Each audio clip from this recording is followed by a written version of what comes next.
In light of the budgetary shortfalls caused by COVID-19, what are the most effective legislative approaches to expediting economic recovery in the district that you're hoping to represent? Well, I think number one, we've really put ourselves in good financial shape with passing balanced budgets, cutting taxes, and really trying to watch our spending. Moving forward, I think we're having multiple sales tax holidays that we passed this year, which will hopefully encourage people to get out and to shop. Also, continuing to put money in our rainy day fund, which we did, which is now up over $1 billion in our rainy day fund.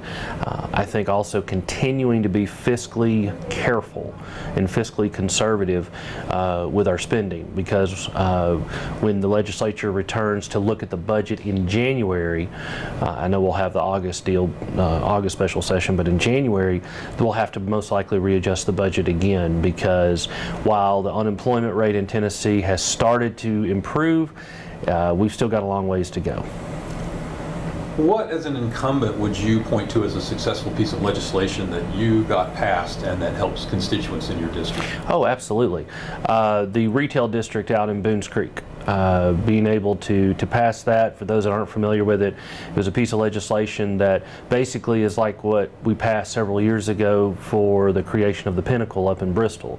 What this legislation that I passed did was create a 900-acre, what they call retail development zone, and there's multiple people that own multiple tracts of land in that 900 acres, but they are able to have incentives to be able to bring businesses in, locate businesses there, and to couple that with the improvements that we were able to get and secure for the Boones Creek exit on I-26.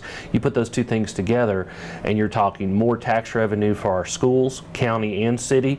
You're talking about more tax revenue for Johnson City and for Washington County, and most importantly, you're talking about more jobs for people, which we need right now. What is the most important legislative agenda you can pursue to guarantee all children in your district have full access to the best possible education? I would think that, what we've done, what I've been able to accomplish in the past with increased teacher pay, in fully funding the state portion of the BEP funding formula for our schools, and supporting our local school boards is really the best way up from a state perspective that we can do that. I think it's important also to note the legislation that we have voted against that, in my opinion and others, would take resources away from our school systems in Johnson City and Washington County. And I remain 100% committed to protecting the resources that our K-12 schools need right here at home. Should people wear masks in public places right now? I think that with the data that we have before us that we haven't had previously, I think it is a good idea, yes. I think that we have people here in our community that are good folks, good men and women, and they know how to be safe and how to protect themselves, their families, and their fellow citizens. And so I think previously that I know there was a lot of question about it, and I think that with the data and the information that we have now, I think it is definitely advisable. Do you support any extensions of state unemployment benefits, say beyond the normal number of weeks those are available, and or increases in Tennessee's weekly unemployment benefit amount during the economic crisis associated with COVID-19? I think that's a real-time decision that has to be made because I don't think I can effectively answer it right now, because we get new information every day. We had about a 4% unemployment rate before COVID, then it went up to about a 15% unemployment rate. We're down to 11%, so we're on the right track. But now we're also seeing a spike in COVID cases, so we just don't know. We've got to be very careful. We want to make sure that Tennesseans get the unemployment benefits that they need while our unemployment trust fund is still financially sound. One of the things I did when COVID first broke out, in the mornings I would help my 8-year-old daughter with her schoolwork online, and then the rest of the day I'd sit there at my dining room table helping constituents with their unemployment. So it is a real problem, a real world problem that a lot of people are facing, but we want to make sure the money's there. We want to make sure that the money continues to get to the people in as quick a fashion as possible. So I really think that that's kind of a moment by moment decision. The governor quite recently that he's supporting a law enforcement reform partnership and a task force to that effect. Do you believe a closer look at Tennessee's law enforcement agencies is warranted? Sure. I think it's always good to be taking fresh looks at all kinds of departments and areas of government. I, of course, am very supportive of our law enforcement. We recently had our law enforcement appreciation event here in Washington County, and the governor came and attended and supported that. I know that the men and women of Johnson City, Jonesboro, and Washington County, of those police departments, I know they work very hard. They sacrifice a lot for us to be safe. And anything we can do to be supportive and helpful to our law enforcement, we need to do. Do you believe systemic racism exists in America? What is your opinion about the protests and counter-protests that have occurred in this area? And is there anything a state legislator can do as a leader to improve these situations? Yeah, let me be very clear, and I've been asked this question several times actually. I support 100% peaceful protest. That's every American's First Amendment right to have their voice be heard, to peaceably assemble, with emphasis on the word peaceable. I am not in favor of rioting, looting, burning things, stealing from others, destroying public and private property, intimidation, harassment. Those things I do not support, and I don't think ultimately they're productive in moving the conversation forward. I think that, and what I believe is that we're all created in the image of God. The Bible teaches that, and we should love all, and we should love everyone and try our best to show that Christ-like kindness to everyone that we encounter.